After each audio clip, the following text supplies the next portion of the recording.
Satu. Bismillahirrahmanirrahim. Alhamdulillahirabbil alamin. Wassalatu wassalamu ala sayyidil mursalin habibina Muhammad sallallahu alaihi wa ala alihi wa sahbihi ajmain, amma ba'd. Alhamdulillah, kita berada di bulan Dzulhijjah, tentunya di 10 pertama dari bulan Dzulhijjah. Dan insyaallah kita akan memasuki tanggal 9 Dzulhijjah, yaitu hari Arafah. Di mana di hari Arafah ini banyak dilupakan oleh saudara-saudara kita, kawan-kawan kita, para ikhwani al-muslimun, bahwa di hari Arafah ada kesunahan-kesunahan. Tentunya selain puasa. Kalau puasa banyak diingat, puasa banyak diketahui. Tapi yang banyak dilupakan yaitu takbir.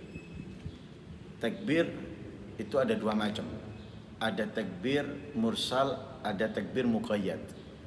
Takbir mursal baik itu di hari raya Idul Fitri dan Idul Adha dimulai dari terbenamnya matahari malam hari raya, yaitu masuk waktunya salat maghrib, disunahkan di saat itu untuk bertakbir. Allahu Akbar, Allahu Akbar, Allahu Akbar, Allahu Akbar, walillahil hamd sampai akhir. Baik itu bagi laki-laki maupun perempuan. Hanya saja bedanya kalau laki-laki disunahkan untuk melantangkan suaranya, mengeraskan suaranya. Dan takbir itu tidak dikhususkan berada di masjid ataupun musola, melainkan dimanapun kita berada, tentunya selain tempat-tempat yang tidak layak untuk kita bertakbir, seperti toilet, kamar mandi, WC dan semisalnya. Adapun perempuan itu disunahkan takbir tapi dengan suara yang rendah, lebih-lebih ketika ada laki-laki yang bukan mahramnya. Kemudian ada takbir muqayyad. Takbir muqayyad itu hanya ada pada Idul Adha. Itu hari raya Idul Adha atau hari raya kurban. Kapan dimulai kesunahan takbir muqayyad ini? Takbir muqayyad itu disunahkan bagi orang yang selain melaksanakan ibadah haji, itu orang-orang yang tidak melaksanakan ibadah haji, dimulai pada subuh hari Arafah atau subuh tanggal 9 bulan Dzulhijjah.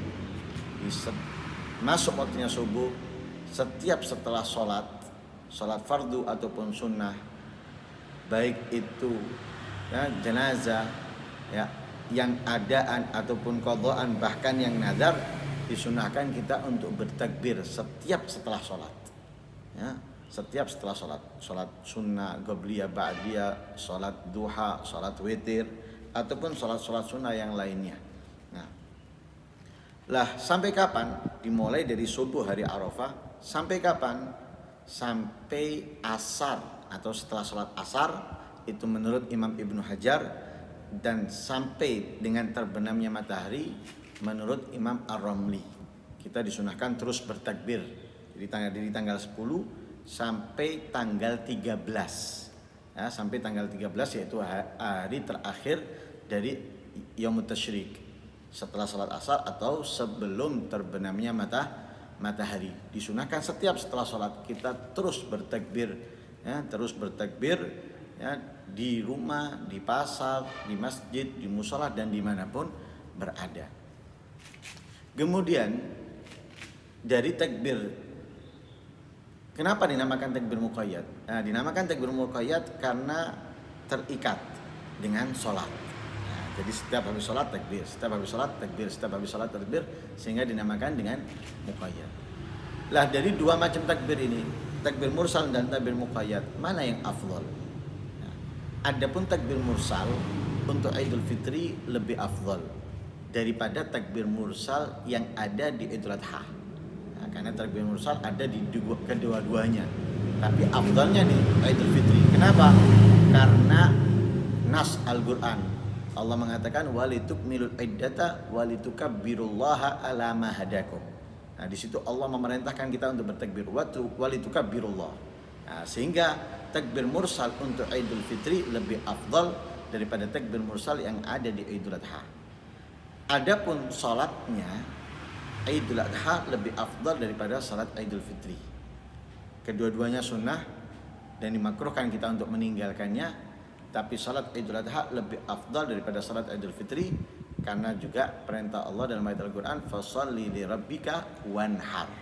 Salatlah, yaitu salat Idul Adha, wanhar, kemudian menyembelihlah. Kita pertegas kembali bahwa mulai subuh tanggal 9 bulan Dzulhijjah, bagi orang yang tidak melaksanakan ibadah haji, baik di sini maupun di tempat-tempat yang lain, disunahkan setiap habis sholat fardu, sunnah, qadha, ada, nazar dan lain sebagainya untuk bertakbir. Ya, untuk bertakbir.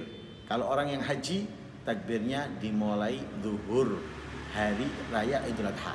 Jadi zuhur hari raya Idul Adha baru disunahkan bagi mereka untuk bertakbir. Mudah-mudahan sedikit ilmu ini bermanfaat buat kita semuanya dan mudah-mudahan dapat kita amalkan di tempat-tempat kita, di daerah-daerah kita ataupun dalam kehidupan kita baik di rumah maupun di luar rumah. Amin. Allahumma amin. Wassallallahu alaihi wasallam Muhammadin nabiyil ummi wasallam. Alhamdulillahirabbil alamin.